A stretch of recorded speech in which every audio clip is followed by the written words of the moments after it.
A preocupação com os pobres está inerente na vida de São Francisco. A conversão de São Francisco se dá quando ele abandona a casa do pai, que era um homem rico, era um burguês, porque a burguesia estava recém se formando na Assis do tempo de São Francisco, e ele passa a se dedicar aos pobres, vê no Cristo uma pessoa pobre, dedicada aos pobres, e ele também começa a se dedicar aos pobres, se dedicar aos leprosos, que hoje nós chamamos de ancenianos, depois que o médico Hansen descobriu a cura da lepra. E São Francisco se dedica aos pobres, aos leprosos, dá um beijo num leproso, e os leprosos eram segurados fora da cidade, porque havia o risco da contaminação. São Francisco vence essa barreira, no abraço e no beijo do leproso, você dá a grande conversão dele. Ele muda de vida, completamente. Então, para nós, essa questão, eu tinha muito da minha mãe, sabe? O contato, o cuidado e o respeito aos mais pobres. Meu pai também nunca foi uma pessoa de fazer distinção. Tinha muitas pessoas que trabalhavam com meu pai, muitos deles negros. Eles comiam na mesma mesa que nós. Meu pai não fazia essa distinção. Meu pai era um homem com um pensamento muito diferente que o meu, mas isso eu aprendi deles. E minha mãe então era uma pessoa muito caridosa. Minha nona e a minha avó também eram assim. Mas entre os freis daquela época, muitos deles, os que eu mais admirava, eles, na época, eles fomentavam muito a teologia da libertação. Não esqueçamos que Leonardo Boff, que é um dos principais teólogos da libertação, ele é franciscano.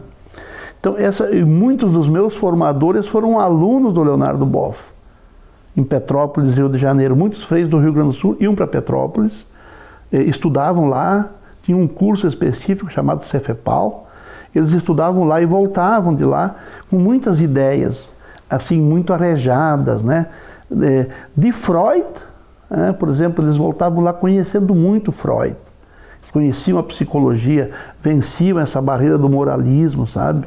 Então a gente teve uma formação muito aberta, muito, como é que eu vou te dizer, muito plural. E o encantamento pela teologia da libertação vai se dando à medida em que a gente tem esse contato com os mais pobres e, ao mesmo tempo, uma visão que superava aquele assistencialismo comum do cristianismo da época. Isso se dá já no tempo de seminário, né? Eu já li um livro do Leonardo Boff no seminário, né? No terceiro ano ginasial, A Vocação do Homem e do Mundo, um livro do Leonardo Boff. Depois continuo lendo o Leonardo Boff no noviciado, que é o primeiro ano de Frei, e aí a gente vai também vendo outras fontes, e também dentro da teologia da libertação, mas não só. Eu também li e estudei os teólogos clássicos, modernos, e também os teólogos conservadores, né? Então a gente teve essa oportunidade de fazer uma seleção. Os meus professores tinham todas as linhas de pensamento, embora tivesse uma predominância da teologia da libertação, mas tinha entre os franciscanos conservadores e modernos, que são as três grandes linhas de teologia. Aí eu começo a voltar para casa no meu tempo de férias e começo a trabalhar com os jovens e começo a descobrir o êxodo rural, a pobreza no campo, e aí vem a minha ligação com alguns padres que trabalhavam já na pastoral da terra, um frei de modo especial, Frei Plínio Maldaner, que trabalhava com a pastoral da terra, outros dois freis da época que trabalhavam em periferias urbanas, o Frei Arno Rexigel e o Frei Silvino Reck, né, que depois ele não continuou dentro da ordem, embora para mim o Silvino é como se fosse um confrade, assim, ele teve uma influência muito grande na minha formação. O Silvino era um grande intelectual na época.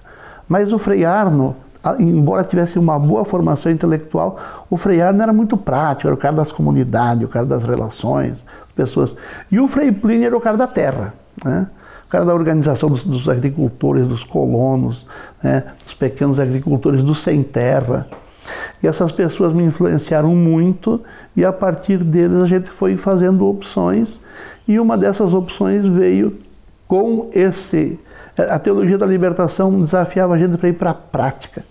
ela era, a gente dizia assim, uma teologia da praxis, uma teologia do fazer. Não apenas uma teologia da intelectualidade, mas uma teologia da aglutinação das pessoas em função da sua melhoria das condições de vida.